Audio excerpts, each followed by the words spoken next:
Yo, what is up you guys? It's K8 here, and today we're going to dick around some more with Splice Sounds. So I think last month I showed you guys what it was and how to use it sorta, so if you missed that, click on this little circle thingy right here that's going to pop up.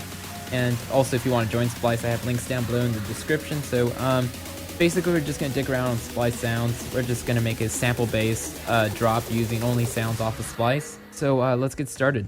Okay, so first thing we have here is just an empty Ableton project. So I'm gonna quickly make the drums. I'm not sure if I'm gonna show this or not, depending on how quickly I do it. If it takes more than like 4 minutes to do it, then I'll just fast forward and skip it. But yeah, let's get back into Splice. So I don't even know what genre I'm gonna do this. So we'll just type in kicks and see what we come up with.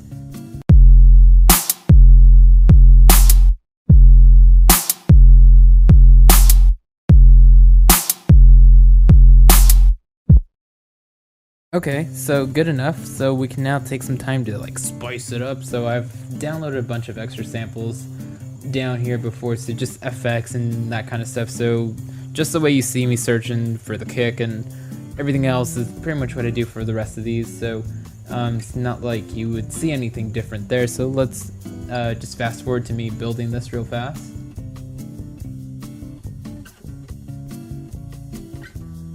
Right, so this is what I quickly fast forward to because it's quite boring, just me putting effects together. Now I've been really putting them together well, just kind of slapping everything together because I really want to make this drop.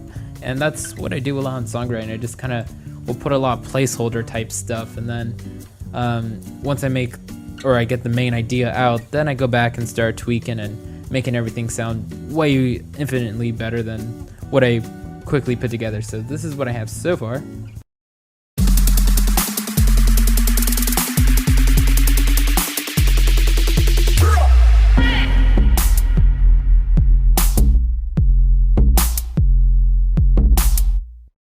Pretty simple. So now we get to focus on what we want to make our drop like. So the trap is going to be a good genre to go with because we can use basically all sorts of samples. So the first thing that comes to mind is maybe something kind of like a vocal sample, and let's just search that.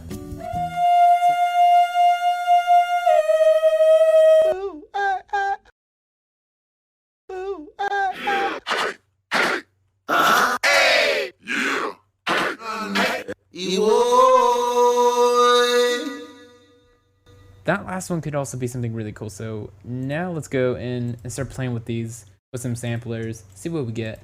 So let's open up a new MIDI track.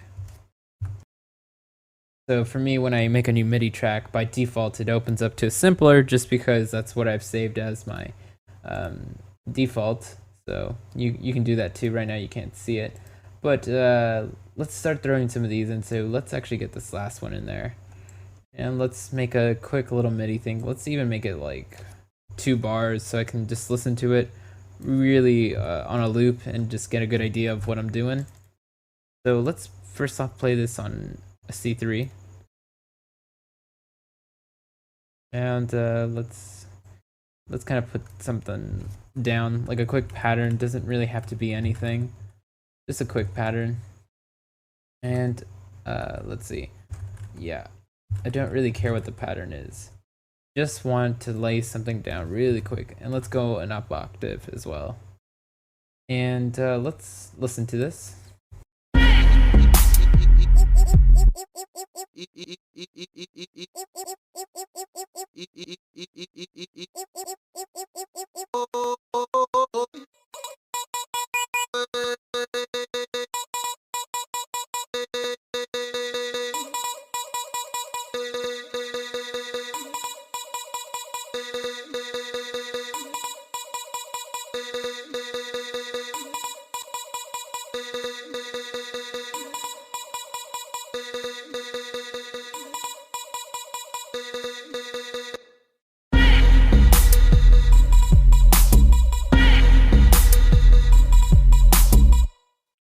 Okay, so that's just a really quick rough thing that we did. So if we tweak this and tweak the MIDI and maybe get rid of some of these other things like whatever these things were, maybe we'll get something cool. So again, we're just really trying to play around with ideas and that kind of stuff. So it's just for fun, not trying to be too serious.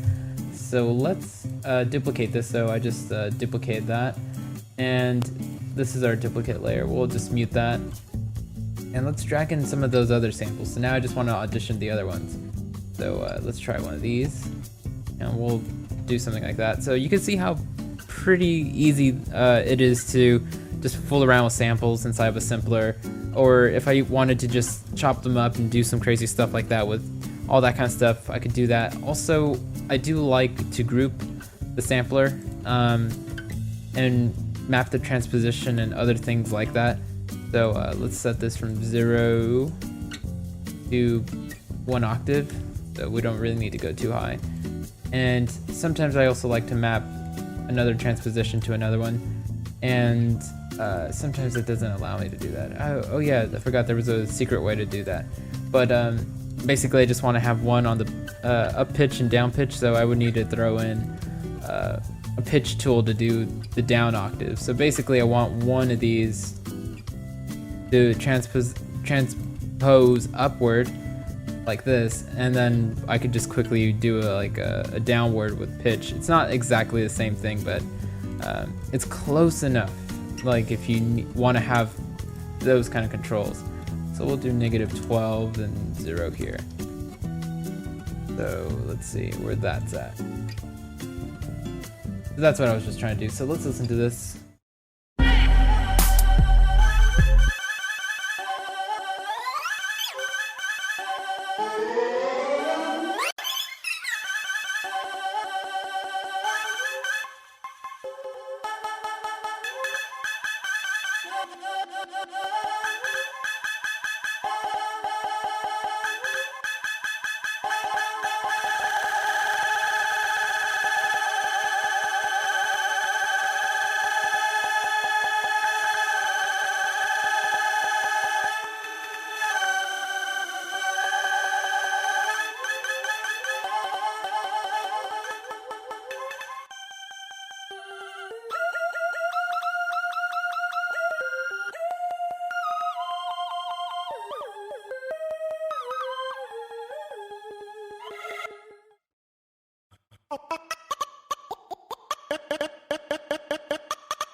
So that last one, even though like I said I didn't want to keep this MIDI, that one even kind of works in a weird way.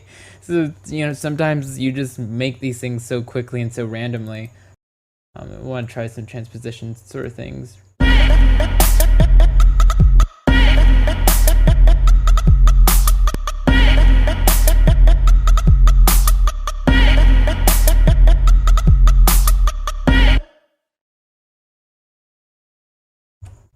So I do want to get rid of this hey thing. That was kind of cool when I had nothing, but now I have something. So let's listen to this.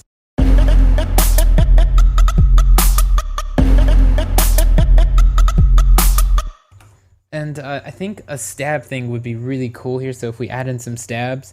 So I also downloaded this other pack the other week, which is from Splice as well. So this is still technically from Splice. If you need to see that I'm not lying, we could just go here to the front page of sounds, and this whole sample pack I downloaded for free. So, you know, again, I think that's something they're going to do every now and then, where they'll let you download free packs. So that's pretty awesome. So obviously this is a great producer that everyone seems to like right now. Maybe not, maybe not everybody. Can't really say everybody likes him, but his pack is pretty dope, and there were some great stabs in here. So perfect for this kind of stuff. So let's throw some of those in. Those are technically samples off of Splice.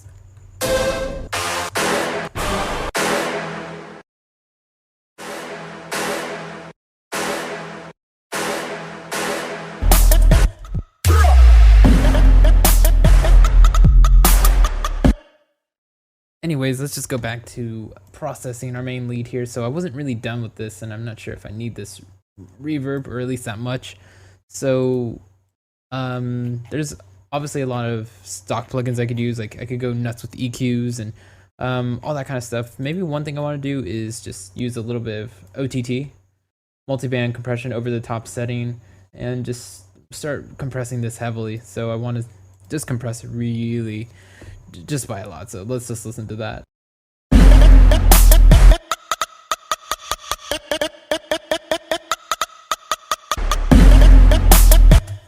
All right, and let's add in one of my favorite plugins.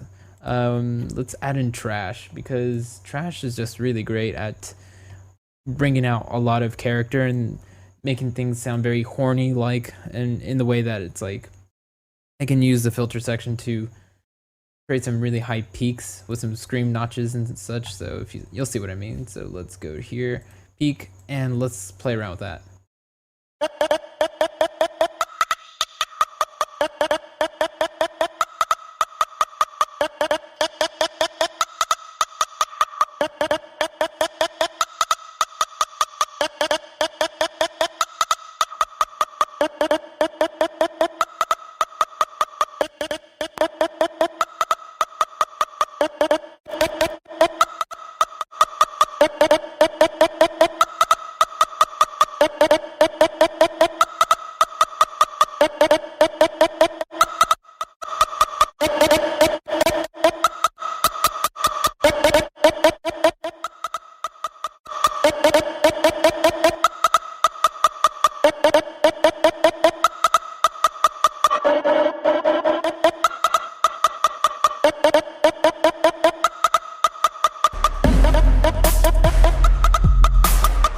So, that's pretty much it. I want to wrap this up because I don't want to make this video too long, and I already know that it's going to be super long. So, really just wanted to show you guys some really basic stuff that you could do with samples, and just more so your creativity, just whatever you could think of and that kind of stuff. So I didn't expect this to be trap. I honestly thought I was going to do like some sort of like electro sort of thing, but you know, once I got into the whole trap samples, it just went down that way. So thanks guys for watching, and of course, lates.